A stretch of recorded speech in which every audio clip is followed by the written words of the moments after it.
Bonjour, ici CryptoAli, j'espère que vous allez bien aujourd'hui. Alors, je voulais vous montrer Fiat Leak, ok, pour commencer, sur la page principale, comment que il y a beaucoup d'argent qui est injecté, 1 500 000 $ par minute présentement, et regardez comment est-ce que on voit l'ensemble des crypto-monnaies ici. Si vous voulez choisir une, vous cliquez sur une. Habituellement, je vous montre toujours XRP, mais là, cette fois-ci, je voulais vous montrer la page principale. En jaune ici, c'est Bitcoin là, qui domine, là, avec 798 000 $ ici, là, les trades. Et à chaque minute qui passe, 1,3 million de dollars qui est injecté, qui est la fiat, là, l'argent papier. Alors, on commence immédiatement. Alors, bienvenue sur CryptoAli. J'espère que vous allez bien aujourd'hui et que vous êtes en forme. On a la suite du vidéo qui va avoir lieu, étant donné qu'il y a beaucoup de contenu. Alors, le prix du XRP est à combien? 26 cents 56, ce qui est quand même intéressant pour ceux qui veulent en acheter. Le prix est pas trop cher, hein? Alors, c'est pas un conseil financier, mais si vous faites vos devoirs et que vous êtes au courant qui est Ripple et qu'est-ce qu'ils font et comment ils sont puissants et avec tous les contacts qui sont partout dans le monde, ben, vous allez comprendre que détenir du XRP, c'est vraiment, mais vraiment la chose à avoir. Alors, on peut me suivre sur Twitter à Olivier_XRP, ok? Venez me parler, on va les jaser. Même si je préfère dans les commentaires YouTube, venez me jaser pareil sur Twitter. Je vais faire mon possible pour vous parler. On commence ici avec les principaux avantages de s'appuyer sur le grand livre XRP, publié ici le 26 janvier, aujourd'hui, par l'équipe RippleX. Alors, le grand livre XRP, pour ceux qui ne le savent pas, là, le XRPL, offre la durabilité, la rapidité, l'évolutivité, oui, ainsi qu'un échange décentralisé intégré le DEX et un support stable, IOU qu'on appelle. Alors, le XRPL tient un registre de la propriété du XRP, qui offre une avenue sécurisée pour les transactions financières et regroupe une gestion claire des actifs et des comptes. En raison de sa nature décentralisée, aucune partie ne peut le contrôler. Une communauté est donc tenue de le maintenir et de l'exploiter. Alors vous avez bien entendu, là, aucune partie ne peut le contrôler. Personne qui contrôle le ledger. Ok? Rentrez-vous ça dans la tête si les gens pensent que c'est centralisé. C'est complètement faux, c'est décentralisé à 100%. Et pas besoin d'avoir Ripple pour que le XRP fonctionne. Même si Ripple deviendrait à terre, la compagnie, pour une raison X, ok, chose qui était possible, mais, je donne un exemple, XRP continuerait de fonctionner pareil.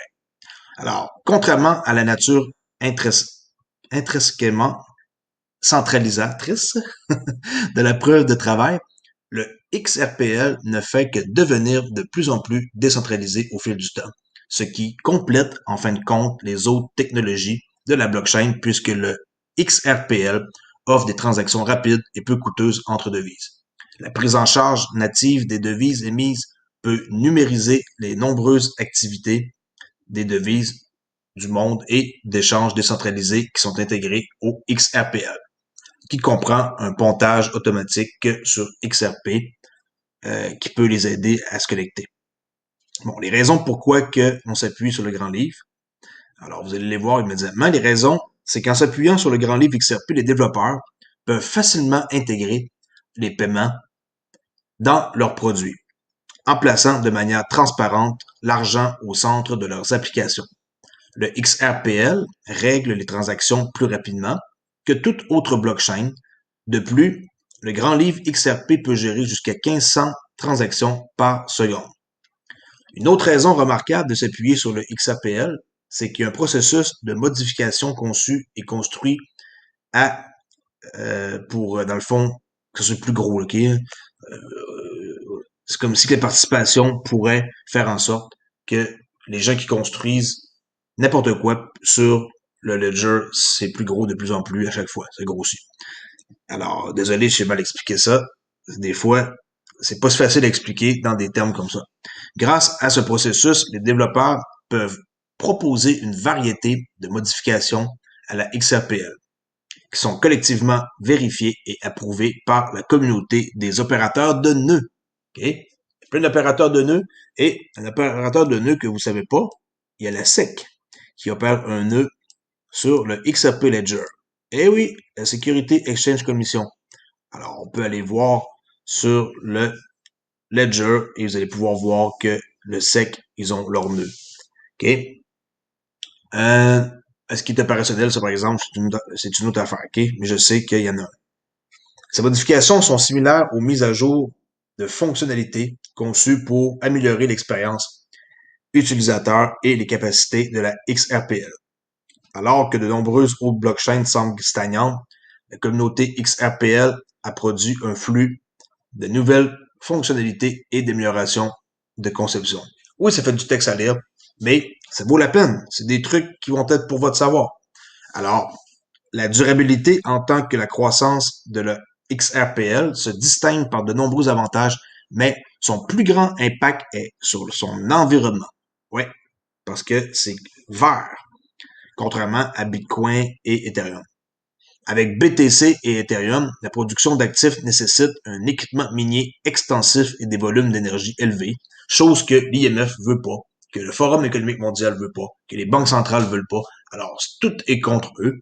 Oui, c'est eux que les prix augmentent, et pendant que l'attention est détournée sur eux, il n'y a personne qui check le XRP, et le XRP, il est à 26 cents. Alors, ça n'intéresse personne. Mais ceux qui sont malins comme nous, puis qui savent l'histoire derrière la compagnie Ripple avec le XRP et tout, mais on sait très bien que on investit dans la meilleure actif qui existe, qui est XRP, la crypto-monnaie, euh, qui est la plus performante et la meilleure jamais conçue au monde.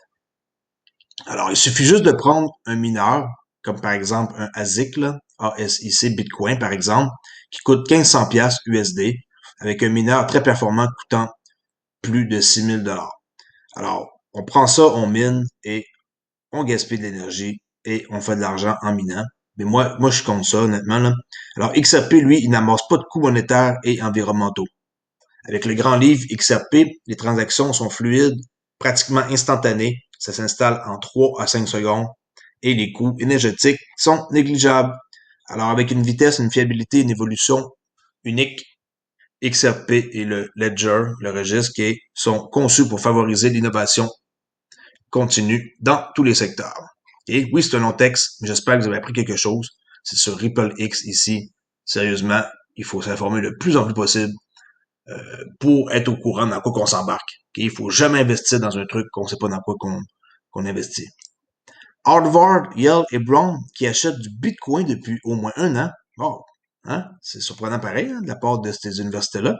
Alors, certaines des plus grands fonds de dotation universitaire des États-Unis achètent discrètement de la crypto-monnaie depuis environ un an via des comptes détenus chez Coinbase. Coinbase, c'est pas pour rien qu'ils ont des millions de customers, c'est 24 millions, là, j'ai dit hier, avec 80 milliards de dollars, là. Alors, Coinbase, hein, ils font affaire avec tout le monde. C'est ça que Coindesk ont appris. D'accord? Alors, on continue ici avec Hawaii. Oui, le laboratoire d'innovation de la monnaie numérique d'Hawaii accepte une deuxième série de candidatures jusqu'au 26 février. Lundi, l'État a rouvert les candidatures des espoirs de Digital Currency Innovation Lab, le DCIL, ce qui soulève la possibilité que davantage d'échanges de crypto et de fournisseurs de services puissent bientôt faire des affaires dans les îles historiquement restrictives pour la crypto. Alors, Hawaii aussi, ils vont embarquer. Un autre job ici pour Ripple qui cherche un gestionnaire principal des politiques APAC à Singapour. Regardez bien c'est quoi la job. Okay, c'est tout petit l'écriture, mais je vais vous le lire. Écoutez bien. Établir et entretenir des relations solides entre les régulateurs, avec les régulateurs, les législateurs et leur personnel, les associations professionnelles, les groupes de réflexion, les partenaires institutionnels financiers de Ripple dans la région Asie-Pacifique. Surveiller, évaluer et rendre compte de tout développement de politiques susceptibles d'avoir un impact sur l'entreprise.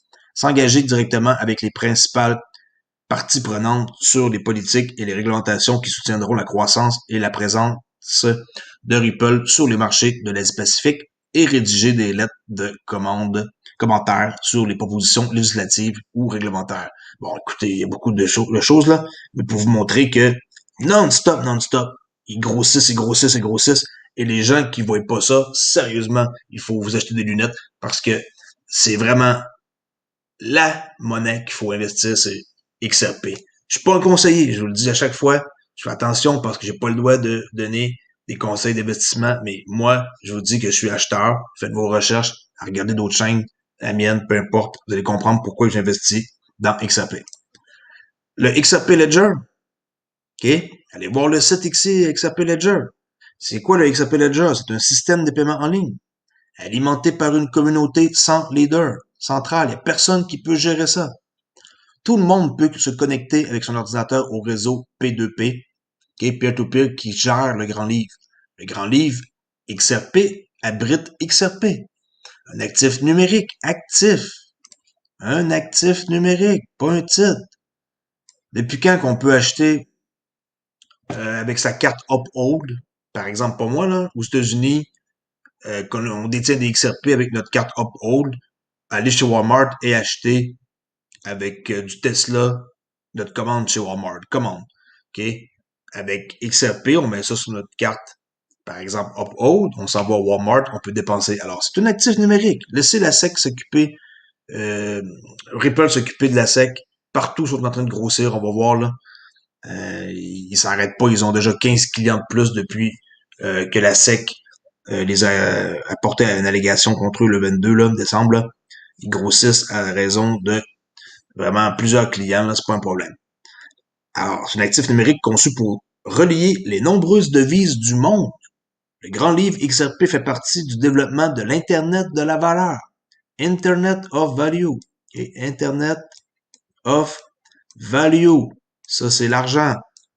Nous, on a connu, si vous êtes pas trop vieux, ok, je vois que mes youtubeurs qui nous suivent, pas les youtubeurs, mes abonnés, ils ont connu eux autres Internet of Things, l'Internet des choses, ça veut dire Google, ok, marquez la nation G-O-O, bon, ok, marqué au complet, là.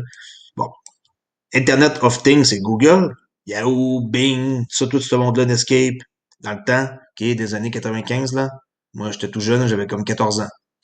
Et maintenant, c'est l'Internet of valeur. Internet of value, signe d'argent. Alors maintenant, ça, c'est ça la quatrième révolution industrielle, l'Internet of valeur. C'est là-dessus qu'on s'en va. Ça existe toujours. Ça va toujours exister, quelques recherches d'informations. Mais ça va révolutionner. Envoyer de l'argent à quelqu'un, ça va être aussi facile que d'envoyer un courriel. Alors, ça, c'est l'Internet de la valeur. Un monde dans lequel l'argent se déplace comme le fait l'information aujourd'hui, en claquant des doigts. Bang, bang, bang. On envoie de l'argent en claquant des doigts. Aussi simple que ça à comprendre. Ici, un rapport du CCMC de la Chambre des États-Unis, qui est la Chambre de commerce des États-Unis. Regardez bien qu'est-ce qu'ils disent.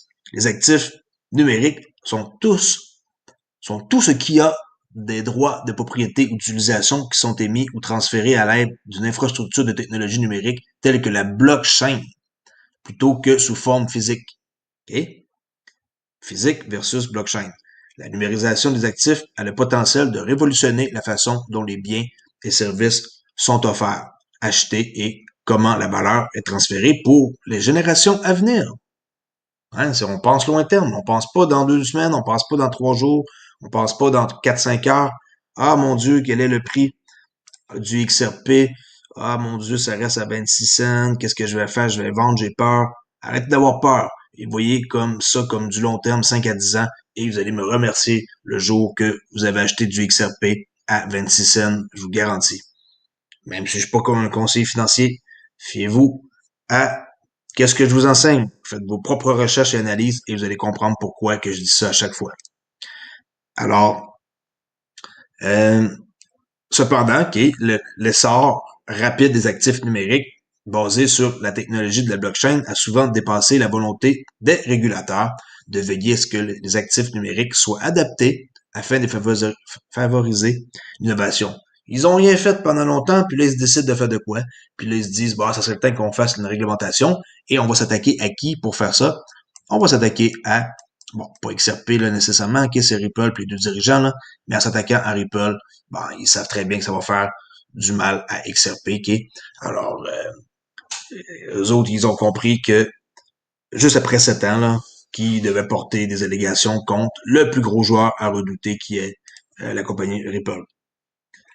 Les États-Unis sont un chef de file mondial innovant, mais si, en cotation, nous n'agissons pas ensemble, nous risquons de perdre notre avantage concurrentiel dans le domaine des actifs numériques, a déclaré Julie Sidzitel, le vice-présidente de la Chambre des commerces dans les marchés des capitaux pour la compétitivité, là, en français, OK? Alors, le nouveau rapport de la Chambre met l'accent sur les systèmes de réglementation des services financiers en raison de leur impact significatif sur les actifs numériques et l'innovation liée à la blockchain et présente plusieurs recommandations pour promouvoir l'innovation dans l'espace des actifs numériques, notamment la création d'une catégorisation des actifs numériques. Et voilà, ils sont en train de créer une catégorie où ce que les actifs numériques ils vont se classer. XRP est égal à quoi? Ah, ça c'est égal à, mettons, à un utility token. C'est égal à un hybride token. C'est égal à un bon là, du trésor, peu importe. C'est égal à, je sais pas moi, Go standard. Il y a plein de possibilités. Qu'est-ce que ça peut être là? Ça, on pourra en parler dans une autre vidéo. Ou, tout simplement, XRP est égal à une crypto-monnaie, comme on le veut tous. Hein? Euh, Ici, David Polk, le cas du jeton Ripple, souligne le besoin de la clarté de la SEC. Regardez bien qu'est-ce qu'il dit ici. Joseph Hall, qui est partenaire de David Polk, ça en passant, c'est une revue qui est pas une revue, un site qui s'appelle l'A360. Vraiment, là, c'est un site réputable. Et ici, on peut lire que il y a quelqu'un qui écrit que dans l'article Hall, Hall, discute de la nécessité pour la SEC de clarifier sa réglementation des actifs numériques, qui est examinée à travers le prisme de la décision de l'agence de porter plainte contre Ripple Lab pour sa crypto-monnaie XRP. Ça vient pas de la bouche, là, de moi, là, OK? Oui, c'est moi qui lis la nouvelle, mais sa crypto-monnaie XRP. Je vais répéter, crypto-monnaie XRP, c'est David Pose qui dit ça ici. Alors, il a noté que la crypto-monnaie, encore une fois, est là pour rester et que la direction entrante dans de la SEC devra faire face à la, je sais pas qu'est-ce qui c'est marqué ici, à la nébulosité, tout ce qui est flou, actuel de son statut réglementaire. Alors ici, là, 360, c'est lui ici, là, la personne, Joseph Hall, là, qui parlait tantôt, là. Moi, tantôt, je l'ai appelé David Post, là, mais ça vient ici de la publication de David Post ici par rapport à l'A360 avec l'article que malheureusement c'est en anglais là. On peut voir son point de vue ici. Je vais sûrement le lire en anglais là. Je sais pas quand par exemple le problème là, mais lui ici, Joseph Hall. OK? De l'A360, qui est situé ici à New York. La Banque centrale des Philippines autorise les sociétés de crypto-trading et de garde. La banque, le Banco Central NG Filipina a élargi son mandat réglementaire de l'espace crypto pour inclure tous les fournisseurs de services financiers de crypto-monnaies. Conformément à l'émergence de réglementations cryptographiques claires en Asie du Sud-Est, la Banque centrale des Philippines, la BSP, a adopté un régime de licence plus large pour les entreprises d'actifs numériques dans le pays. Selon le Philippine Daily Inquirer, toutes les sociétés de services financiers cryptographiques du pays doivent désormais être agréées par le BSP. Et ouais, si vous pensez que ils vont pas prendre leur cote, hein, ils vont vous taxer, ils vont prendre leur cote, sont réglementés. Ainsi, les bourses traitant les paires de négociation crypto et des plateformes de conservation doivent désormais obtenir l'approbation de la Banque centrale. Si t'as pas ton approbation, t'as pas le droit. OK? Interdit. Le régime réglementaire élargi couvre également les plateformes de dérivés de crypto-monnaies. Alors, that's it, that's all pour aujourd'hui. J'ai un cours de Forex, s'il y en a qui s'intéressent. Je sais que ça n'a pas rapport avec la crypto, mais moi, je viens du Forex, puis je peux enseigner une technique très simple en 4 étapes ici, avec 70% de succès au coût de 149 si ça vous intéresse. Sinon, j'ai un robot pour faire du trading, qui prend pas les décisions à votre place. Il calcule les profits, le stop et le risque. 14,99, ça marche sur MetaTrader 4 seulement. Puis, j'ai un broker qui s'appelle JAFX, que lui, il offre une trentaine de paires de crypto-monnaies. Alors, si ça vous intéresse, écrivez-moi. Et sinon, j'ai 2 cours gratuits ici sur Udemy. J'ai déjà rendu à 361 membres d'inscrits et 149 membres sur mon cours numéro 2. C'est la suite du cours 1. Comment investir dans la crypto-monnaie pour débutants. Communiquez-moi. vos informations, écrivez-moi Olivier_XRP. Sinon, ma chaîne, c'est pas compliqué. Vous me rejoignez ici sur ma chaîne, ça me ferait un plaisir de pouvoir vous parler. Crypto Oli. C'est simplement, j'arrive à 1700 membres. Je suis super content. Ça, c'est grâce à vous que je fais des vidéos et que je m'efforce d'être là à chaque soir. Alors, merci beaucoup d'avoir écouté et on se voit pour une prochaine vidéo demain. J'ai fait 2 vidéos aujourd'hui. Je vais les espacer une douzaine d'heures entre chaque, okay, pour pas trop vous bombarder. Mais je tenais la peine de faire une vidéo parce que je trouve que le document que je vous ai parlé ici sur les avantages de s'appuyer sur le grand livre, c'est très, très, très important de comprendre et que c'est pour ça que je fais une deuxième vidéo avec ça aujourd'hui. Alors, merci beaucoup et je vous dis à bientôt pour une prochaine vidéo sans faute. Et regardez comment est-ce que c'est beau, on dirait un jeu vidéo avec 4 millions ici de dollars, 7 millions, 10 millions de trades par minute, d'argent par minute. C'est incroyable, regardez ça.